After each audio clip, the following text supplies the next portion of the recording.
We're here today with Grace Ji-Sun Kim. Grace is the author of many books, including Invisible, Theology and the Experience of Asian American Women. The Englewood Review of Books listed it as one of the 12 important theology books of 2021. Grace was born in Korea, educated in Canada, and now teaches in the U.S. She is professor of theology at Earlham School of Religion in Richmond, Indiana. She's the author or editor of 20 different books, including Hope in Disarray, Intersectional Theology, and Planetary Solidarity. She is a co-editor for the series Asian Christianity in the Diaspora. Grace is an ordained Presbyterian Church USA minister and writes for Sojourners, Wabash Center, Baptist News Global, and Feminist Studies in Religion, and is published in Time, Huffington Post, Christian Century, U.S. Catholic Magazine, and The Nation. She is the host of the Ma Dong podcast, which holds conversations on Christianity, religion, and culture, and is produced by the Christian Century. Grace will also be one of the featured speakers at our upcoming How to Write Dangerously online conference starting September 12th, which we're very much looking forward to. You can learn more about Grace at gracejisunkim.wordpress.com. So Grace, thanks so much for joining us, and congratulations on all the amazing things that you've done. Oh, thank you so much, Brian. It's such a pleasure to be on your podcast. It's so exciting to have met you a few times personally and physically. So it's a pleasure to be on today. Thank you so much. Yeah, I mean, it's kind of amazing, isn't it? I mean, some of the folks that I collaborate with, it's predominantly in this kind of a forum as opposed to in person over the last couple of years. And but it's nice, to be able to collaborate. You're in Indiana and I'm in New Jersey. So it's like that we don't have to be in person together in order to do things together, which I just love. But, So to get started, what else would you like to tell people besides the things that I mentioned? Oh, you mentioned enough. Thank you. Thank you so much. Well, you have a family, right? Oh, yeah. So a husband who teaches at Kutztown University. He's a math professor. And then 3 kids. So the oldest graduated from Hopkins a couple years ago, and he will start med school at Yale next year. He deferred it 1 year. He's working in New York. And then my daughter, who will be going back to Cornell soon as a senior. And then my youngest is a second-year student at UPitt. Wonderful. Yeah. That's fantastic. Well, I have 3 well-educated children coming in. Thank you for asking. Yeah, because I usually don't say too much about my immediate family. I do share a lot of pictures though on internet, but then I always have to ask for their permission now. So not as frequently, but anyway, yeah. So that's my family here in the U.S. Things change, as they get older, isn't it? Yeah. So before we get into the new book, you've written so many other books. I mean, would you like to tell folks a little bit about some of those? Sure. I don't know why I have a little cough today. So do I. It's not a problem. Okay. So actually, I have a book right behind me, which is the one that came out before Invisible. It's called Hope in Disarray. So if people are looking for books kind of to read, like reflective books, then this is a good book on climate change, racism, and sexism. It's kind of a devotional book for people to use either by themselves or in the church. So I really enjoyed writing this one, and it's published by Pilgrim Press. This came out just before Invisible. I think this was my 19th book. And my first book is Grace of Sophia, which was published by Pilgrim Press. So that was my first one. And so when this came out, it was just a nice bookend until the new ones started coming out. But, this, to me, it's, at the beginning when I was publishing my books, they were so academic. And some of them still are, but I do want to write more for the public. And so this one is important to me because they are more kind of theological reflection for the public and not an academic book, not like a textbook. So, and I hope to do more books like this. So I'm really happy with this Hope in Disarray, so you can get it. And then the other one that's interesting behind me is um, Keeping Hope Alive.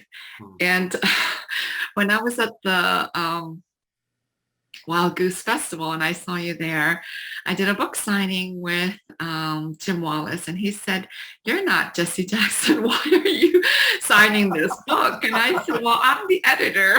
So, I edited that book, and I'm really, it was such a thrill because it's such a, it's like a historical living book.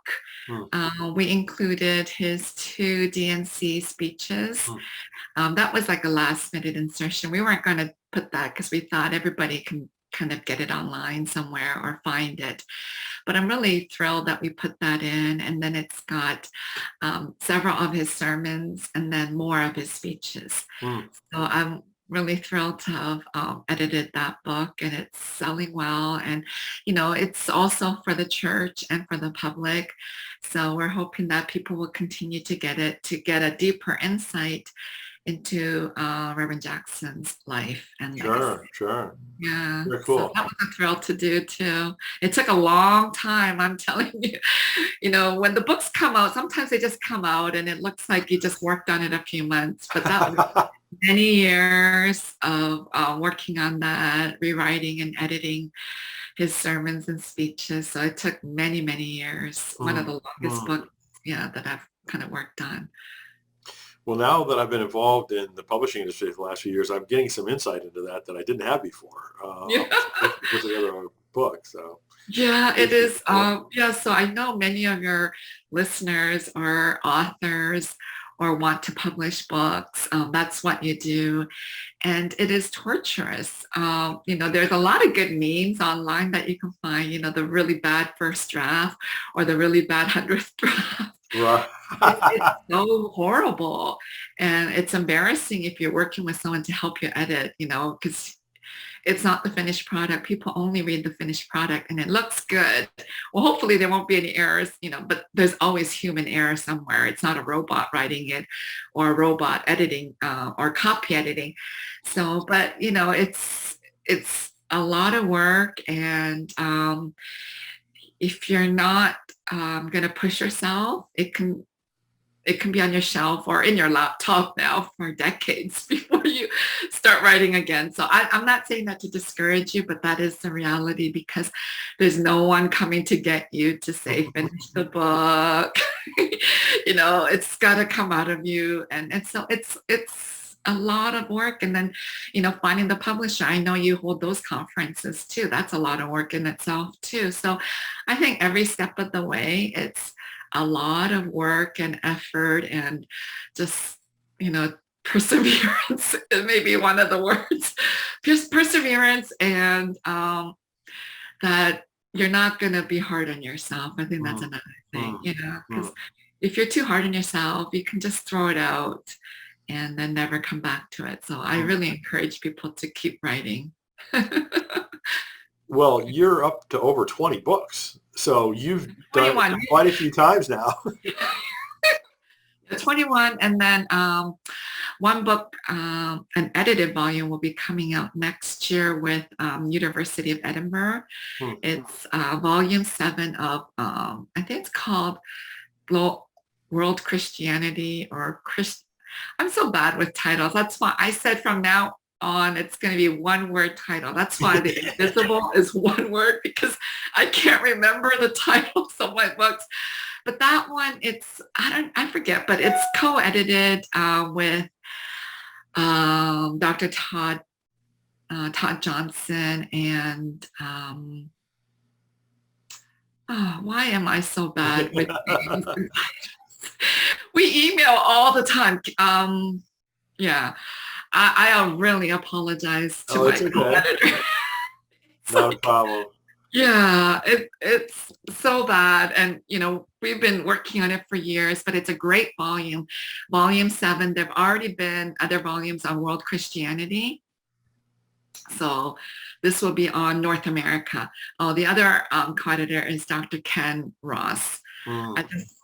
So it'll be coming out next year. It's a really big volume, many contributors. I don't know, over 600 pages. There's atlases, there's everything you Wow. need to know about Christianity in North America.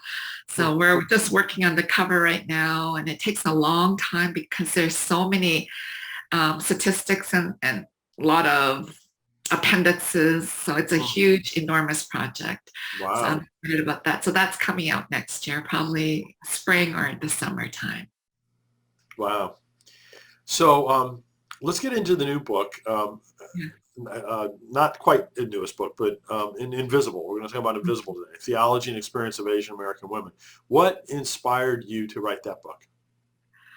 Oh, so, I was talking to my eldest son a few months ago and telling him I'm working on X, Y, and Z. And I told him, usually something gets me really angry or upsets me, and then I'll write a blog or it may turn into a book.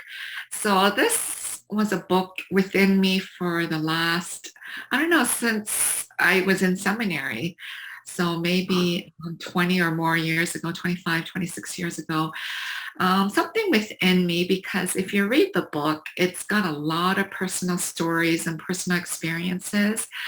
I was hoping, it didn't start out as a memoir, and it's not real memoir, but I had a memoir in mind, and then it turned into this book, Invisible, because I really wanted to share the Asian American immigrant experience, Asian American experiences of racism and sexism, xenophobia, subordination, all those experiences. So it's something that I've been carrying around with me. Mm. And I found, after all the academic books, although I think Fortress may think it's a little more academic than I want to perceive it as. For me, I find it's kind of in between. It is really a book for the public, and for those who are interested in Asian American history, theology, culture, religion. And it can be used as a textbook. I haven't used it. For me, it's so hard to use some of my books in my classes, but I'm getting more used to it. So like this fall, I'm going to be using intersectional theology, co-written with Susan Shaw. So I'm going to integrate more of my books. So I may use Invisible in my liberation theology class, but it is really in between because it has so much of my story in it. I do that because whenever I teach theology, I say theology is biography and biography is theology. So we understand God from our own personal experiences. So, I wrote this book, and then I became really ill 2 years ago. So I had taken a break for months. And then when I came back to it at the copy editing stage, I had actually forgotten that I wrote so much of my personal stories in it. And then I was having like almost a nervous breakdown because some of them were really personal. Um, and something I thought maybe I shouldn't like disclose to the whole world. And then, so I was debating during the copy editing stage, and I thought if I delete a few of these stories, I'm going to end up deleting more. And then I thought there'd be no book left. So I ended up keeping every story. Wow. And a few of them I can't even read again because some of them are really heart-wrenching personal stories. I didn't think I actually wrote it before I got ill, but somehow they were all in there. And but I think it's important to share. And, even though the subtitle is Asian American, it is really Asian American, I'm really hoping it's through my own story, that those who feel marginalized, those who feel invisible, those who feel uh, subordinated, subjugated, there are a bunch of these categories of people and individuals, whether it be their sexuality, their identity, their occupation, their ability. There's so many ways that individuals and groups of people feel marginalized, that those who come to read it, that it will be a source of hope and liberation. Because even though I write from my own experience, I'm hoping that it will help those who have experienced similar or in the same arena experiences. Because, I read Native American books, Latinx, African American, and even though they are sharing their story, I come to understand myself from their experiences and their story too. So that's what I'm hoping. I hope it's not just, oh, it's an Asian American that I'm white and I won't read it. I'm hoping that everyone will get a chance to read it and learn from it and find hope and liberation from it. Yes, yes. So can you share with folks what a theology of visibility means? Yeah, so when I was writing the book, I write a lot about, my experiences of racism in society and sexism within the church and within my Asian American culture and the Asian culture. And everything felt so negative and so like there wasn't hope in the book, and I am much about hope, and that's why I wrote Hope in Disarray and Keeping Hope Alive, because without hope, what's the point of understanding all of our experiences of invisibility and marginalization? There is no point. So I thought, it is so negative, the beginning part of the book. I thought I have to end in a good note, in a hopeful note. So I struggled to finish the book because it was easy for me to write the beginning, because we all need to know about racism and being called the other and the perpetual foreigner experience of Asian Americans, the model minority experience of Asian Americans that I've always carried and experienced throughout my whole immigrant life. But the theology of visibility that you asked me, that I had to really dig and search for, because I realized, I do teach liberation theology. Those liberation theology, there's a whole slew of them, Latin American liberation theology, Black liberation theology, queer theology. There's a whole slew of liberation theology, and they weren't speaking to my particular context and experience. Many people do ask, why is your book called Invisible? It's called Invisible because that is a common experience for Asian Americans. No Asian American have asked me why I called it invisible, because even without even saying the word, we understand it is this common experience. The wider white community makes us invisible in so many, many ways. I just recently participated in an AAPI rally in New York to get AAPI history into the New York State curriculum. It's not taught in the US and it's not taught in Canada. My kids grew up in Pennsylvania. They never learned about Asian American history. And we've been here a long time, but none of it is included in history. We are made invisible when we talk about racism here in the US, because we talk about it in Black and white terms. So it's always against white people, against Black people. And then so Asian Americans are always left out of this discussion and left out of this, whenever I say I've experienced racism, many people will say, well, you're not Black, so you didn't experience racism, or that was not racism because you are Asian American. So in so many ways, we are made invisible. So it is this common experience, whether you be in the workforce or in school or in the church, we are made invisible. So it was very, very important for me then, how are we going to make ourselves visible? How can we have a theology of visibility? So that's what I really struggled with. And I'm really happy with what I came up with.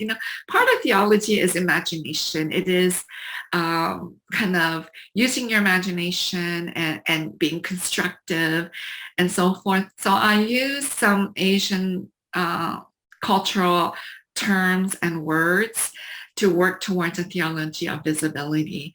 And so, as I said earlier, it's not just Asian Americans who are marginalized and made invisible.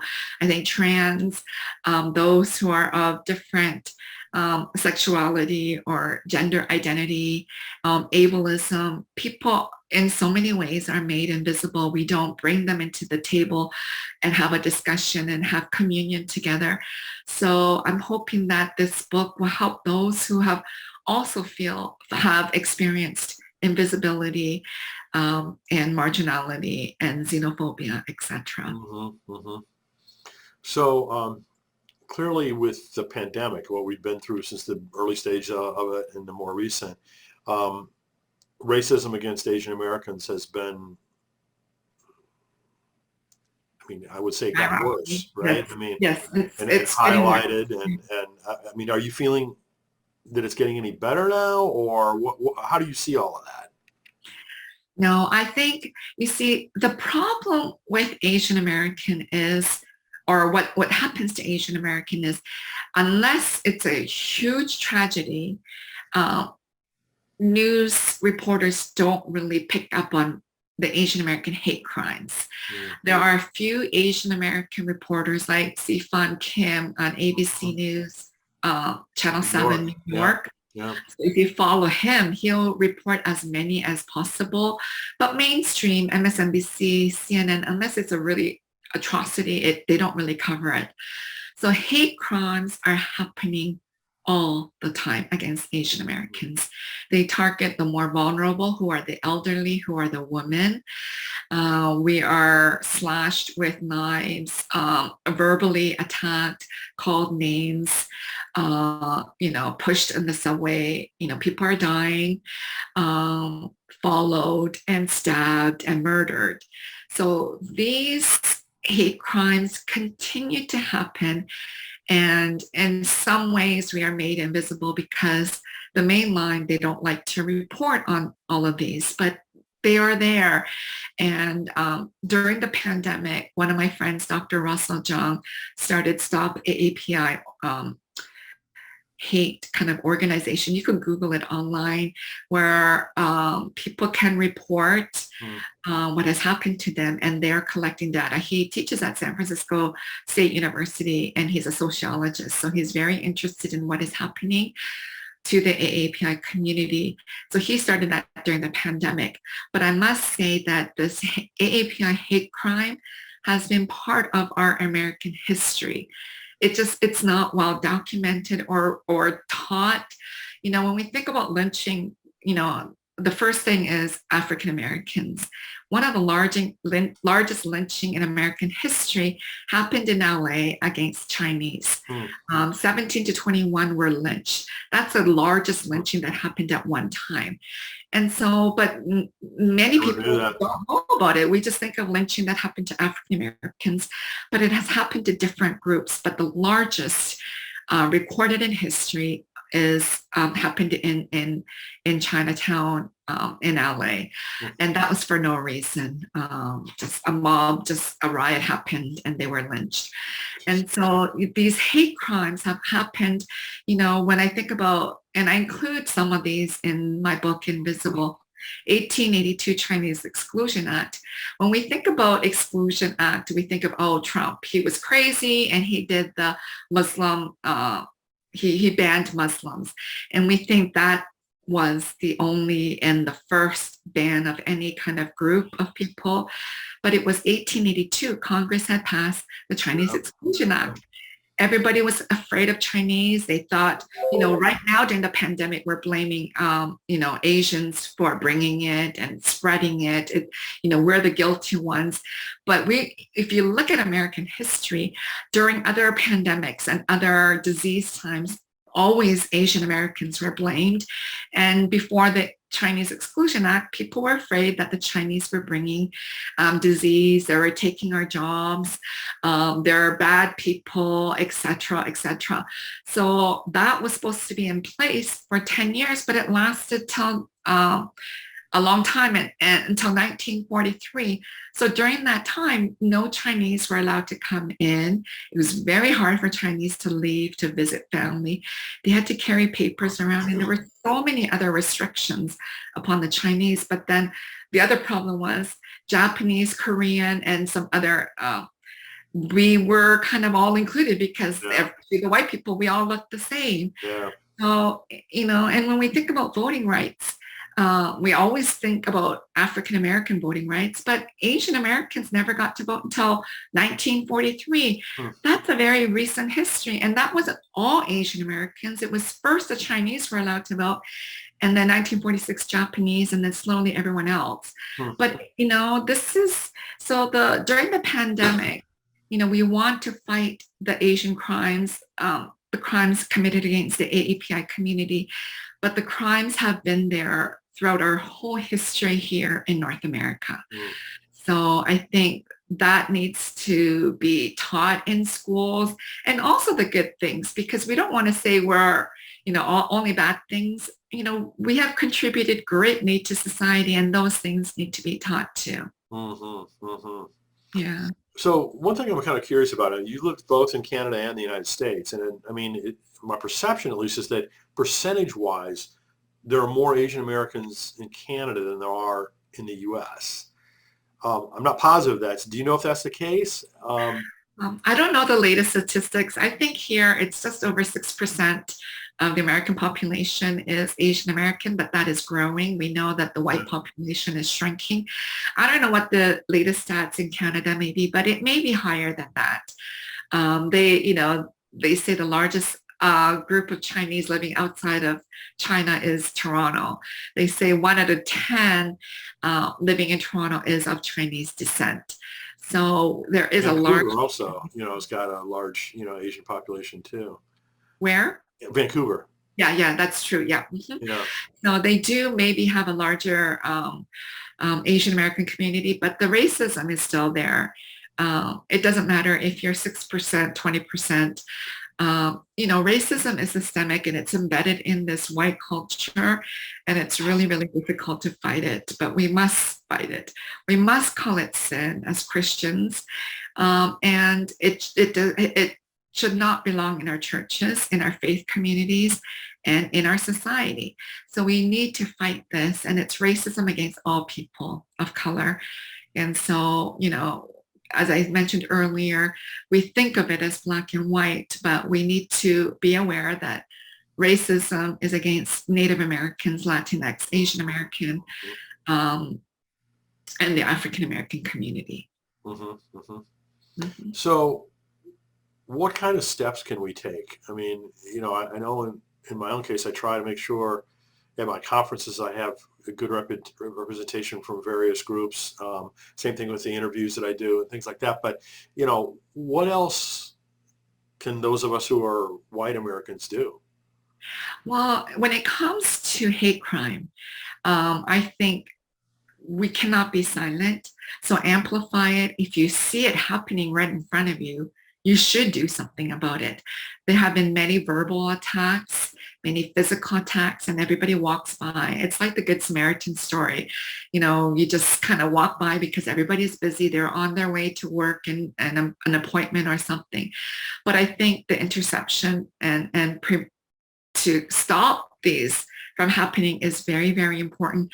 I think being in solidarity with the AAPI community is very important. Calling out racism and fighting racism in whatever capacity that you can. The problem with racism, because it's so embedded, it's part of our churches too. And so this awareness of how racism is being played out, I think more needs to be done within faith communities, and I'm thankful for you to make it more diverse and amplifying diverse voices, women and people of color. I think those are all important. But to really fight racism, it's a daily on a daily basis. That is very, very important. So I think being in solidarity, traditionally there's a lot of tension between Asian Americans and African Americans, and that is this part of this racism that is happening because in the 1960s, white sociologists came up with the term model minority, and they said, oh, Asian Americans are model minority. So African Americans, please stop complaining. If you just work hard enough, then you will become rich and go to the top schools. You will have great jobs. You will live so fantastic, the American dream. And then they send that to Native Americans and the Hispanic Latinx community. But the thing is, we Asian Americans are not all rich. We don't all make it to the top schools. We're not doing well. You can just go to Flushing and you find people living in poverty. And in other places around the US, we're not doing well, but they decided, the white dominant culture decided to do this and keep saying this against Asian Americans. And what it does is it only pits us against other people of color.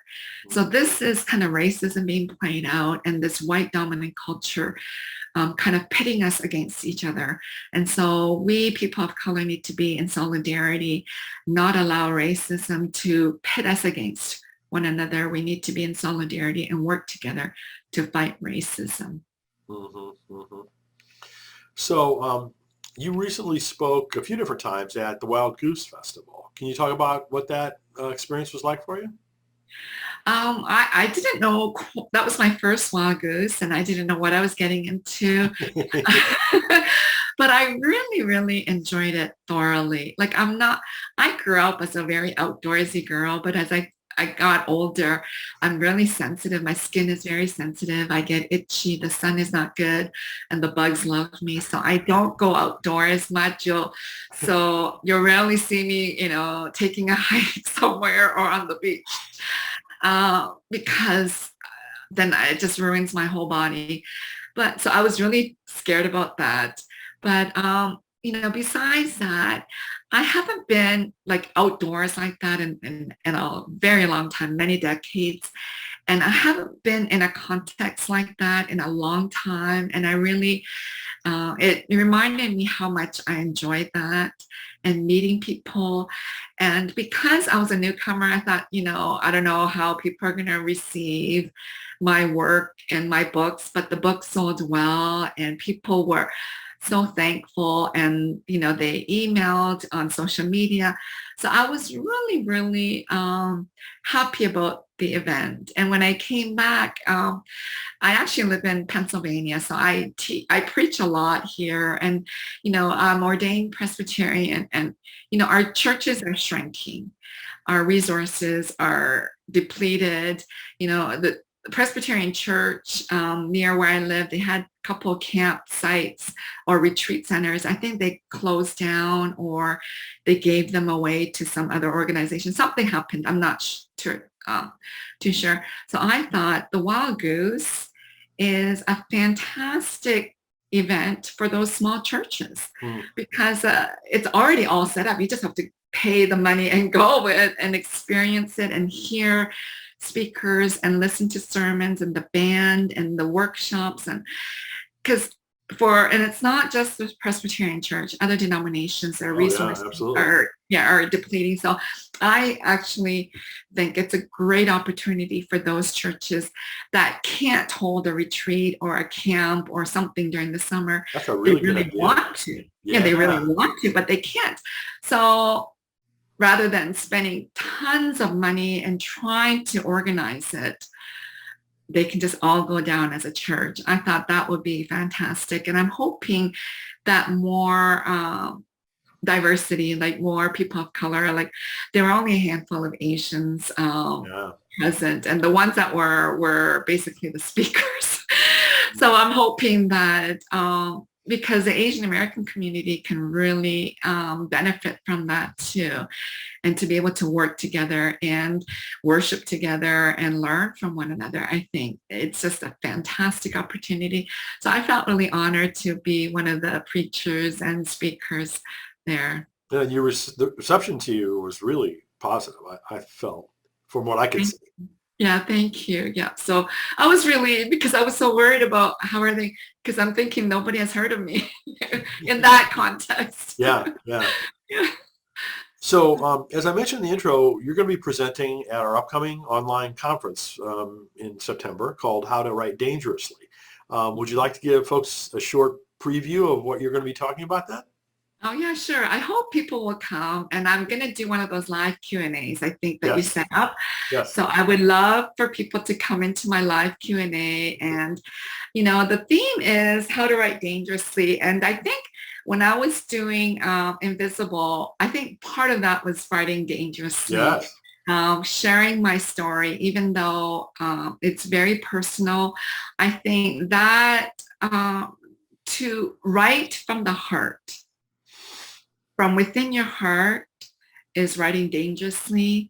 But I think when you do that, in one sense, it will help a lot of people because you will realize that it's not just your story. Your story just becomes a window for readers and others to enter their own stories and their life. And it will eventually help and maybe be prophetic. So I'm hoping, I'm still putting it together, but that's the gist of it. And so I hope people do come to How to Write Dangerously and to the live Q&A. I look forward to that. Yeah, thank you. I'm really looking forward to it too. I mean, I think it's really an outstanding group of speakers, and Oh, thank you. I'm just so looking forward to listening what everyone has to say. Yeah. Looking forward, do you have any future books that you're able to talk about yet or not? That not that I can talk about. Only Oh, okay.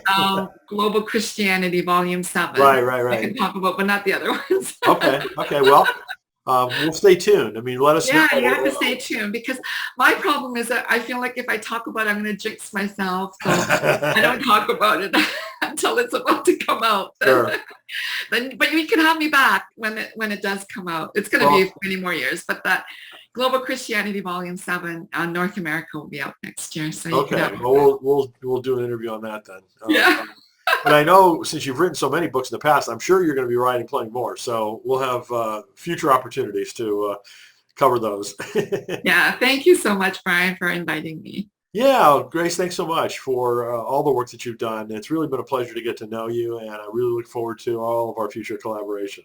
Yeah, me too. Thank you. And thank you that you're one of the sponsors on my podcast, Madame, and hopefully we can do more. And so it's a thrill to collaborate with you. Thank you very Yeah, much. well, same here. Thank you.